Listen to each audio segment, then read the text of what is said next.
नमस्कार, मैं हूं जल्पा क्षत्रिय। पहलवानों में अब ट्विटर वॉर की शुरुआत हो चुकी है, लेकिन मुख्य मुद्दे पर आने से पहले आपको संक्षिप्त में पूरी घटना बताते हैं।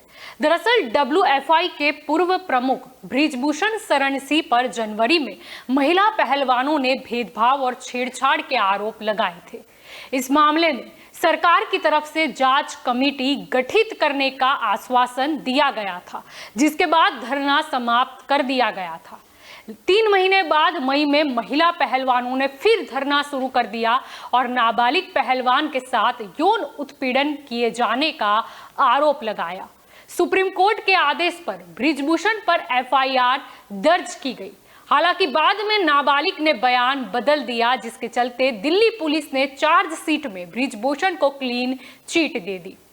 अब मुख्य मुद्दे पर आते हैं तो पहलवानों में आपसी ट्विटर वॉर कैसे छिड़ी, यह आपको बताए तो आंदोलन की अगुवाई करने वाले चेहरों में से एक साक्षी मलिक और उनके पति सत्यव्रत ने शनिवार को एक वीडियो ट्वीट किया और आंदोलन को लेकर बड़ा दावा किया।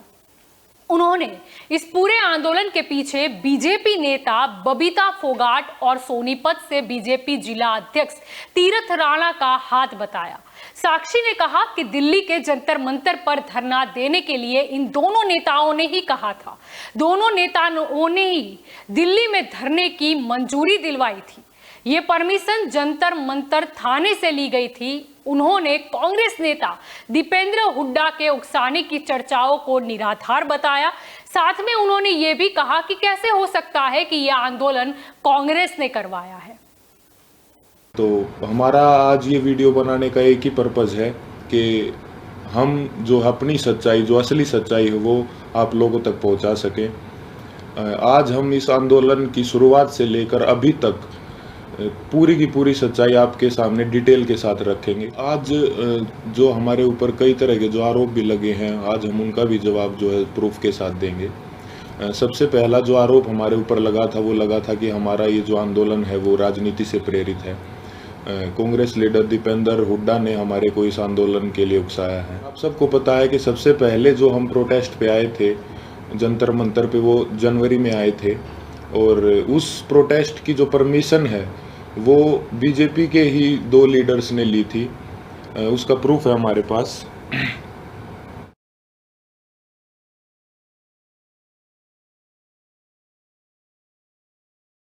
प्रोटेस्ट की जो परमिशन जो जंतर मंतर थाने से ली गई थी वो बीजेपी लीडर तीरथ राणा और बीजेपी लीडर बबीता फोगाट ने जो वो परमिशन ली थी, जिसका प्रूफ भी अभी हमने आपको दिखाया। तो ये कैसे हो सकता है कि यह आंदोलन जो है वो कांग्रेस ने करवाया। सत्यव्रत ने यह भी कहा कि हमें बीजेपी नेता बबीता फोगाट और तीरथ राणा का भी धन्यवाद करना चाहिए। उन्होंने ही हम पहलवानों को एकजुट करने का मौका दिया, साथ ही उन्होंने इस आवाज को उठाने के लिए प्रेरित किया। उन्होंने ही सरकार के साथ मीडिएटर बनकर पहलवानों से बात की और जांच के लिए कमेटी बनाने का आश्वासन दिया। हालांकि वो एक आश्वासन ही निकला, क्योंकि उसके बाद कमेटी का कोई नतीजा नहीं निकला। रेसलिंग फेडरेशन ने अपना काम सुचारू रखा, जिसकी वजह से हमें 3 महीने बाद फिर से मई में धरना देने के लिए मजबूर होना पड़ा।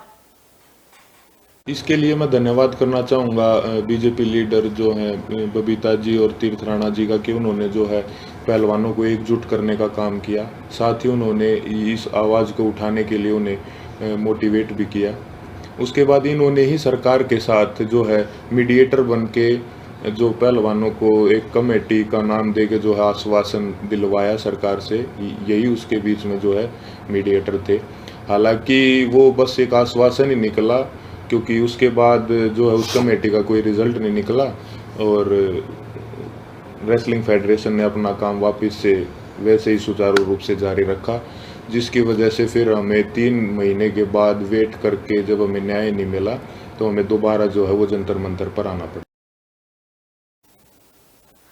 अब साक्षी के इस दावे पर बबीता फोगाट ने भी ट्वीट के जरिए पलटवार किया और लिखा कि एक कहावत है कि जिंदगी भर के लिए आपके माथे पर कलंक की निशानी पड़ जाए, बात ऐसी ना कहो दोस्त की कह के फिर छिपानी पड़ जाए। मुझे कल बड़ा दुख भी हुआ और हंसी भी आई जब मैं अपनी छोटी बहन और उनके पतिदेव का वीडियो देख रही थी। सबसे पहले तो मैं ये स्पष्ट कर दे दूं कि जो अनुमति का कागज छोटी बहन दिखा रही थी उस पर कहीं भी मेरे हस्ताक्षर या मेरी सहमति का कोई प्रमाण नहीं है और ना ही दूर दूर तक इससे मेरा कोई लेना देना है। मैं पहले दिन से कहती रही हूं कि माननीय प्रधानमंत्री जी पर एवं देश की न्याय व्यवस्था पर विश्वास रखिए, सत्य अवश्य सामने आएगा। एक महिला खिलाड़ी होने के नाते मैं सदैव देश के सभी खिलाड़ियों के साथ हूं और सदैव साथ रहूंगी, परंतु मैं धरने प्रदर्शन के शुरुआत से इस चीज के पक्ष में नहीं थी। मैंने बार बार सभी पहलवानों से ये कहा कि आप माननीय प्रधानमंत्री या गृह मंत्री जी से मिलो, समाधान वहीं से होगा। लेकिन आपको समाधान दीपेंद्र हुडा, कांग्रेस व प्रियंका गांधी व उसके साथ आ रहे उन लोगों द्वारा दिख रहा था जो खुद बलात्कारी एवं अन्य मुकदमे के दोषी है। लेकिन देश की जनता अब इन विपक्ष के चेहरों को पहचान चुकी है। अब देश के सामने आकर उन्हें उन सभी जवानों, किसानों और उन महिला पहलवानों की बातों का जवाब देना चाहिए जिनकी भावनाओं की आग में इन्होंने अपनी राजनीति की रोटी सेकने का काम किया। जो महिला खिलाड़ी धरने पर साथ बैठे थे उनके विचारों को सभी पूर्वाग्रहों के साथ ऐसी दिशा दी जहां बस आपके राजनीतिक फायदे दिख रहे थे। आज जब आपका ये वीडियो सबके सामने है, उससे अब देश की जनता को समझ में आ जाएगा कि नए संसद भवन के उद्घाटन के पवित्र दिन आपका विरोध और राष्ट्र के लिए जीता हुआ मेडल गंगा में प्रवाहित करने की बात कितना देश को शर्मसार करने जैसा था। बहन, हो सकता है आप बादाम के आटे की रोटी खाते हो, लेकिन गेहूं की तो मैं और मेरे देश की जनता भी खाती ही है। सब समझते हैं, देश की जनता समझ चुकी है कि आप कांग्रेस के हाथ की कठपुतली बन चुकी हो। अब समय आ गया है कि आपको आपकी वास्तविक मंशा बता देनी चाहिए, क्योंकि अब जनता आपसे सवाल पूछ रही है। अब बबीता फोगाट की इस ट्वीट के बाद एक बार फिर साक्षी ने ट्वीट किया और बबीता को इसका जवाब दिया। दरअसल साक्षी ने यह कहा कि वीडियो में हमने तीर्थ राणा और बबीता फोगाट पर तंज कसा था कि कैसे वे अपने स्वार्थ के लिए पहलवानों को इस्तेमाल करना चाह रहे थे और कैसे पहलवानों पर जब विपदा पड़ी तो वे जाकर सरकार की गोद में बैठ गए।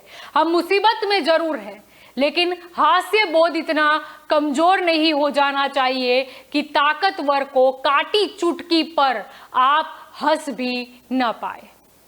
अब भारतीय कुश्ती संघ के पूर्व अध्यक्ष और बीजेपी सांसद बृजभूषण शरण सिंह को लेकर विवाद थम नहीं रहा है। अब अंतर्राष्ट्रीय महिला पहलवानों में ट्विटर वॉर छिड़ गया है। अब ये कौन सा रूप लेगा वो तो वक्त ही बताएगा। नमस्कार।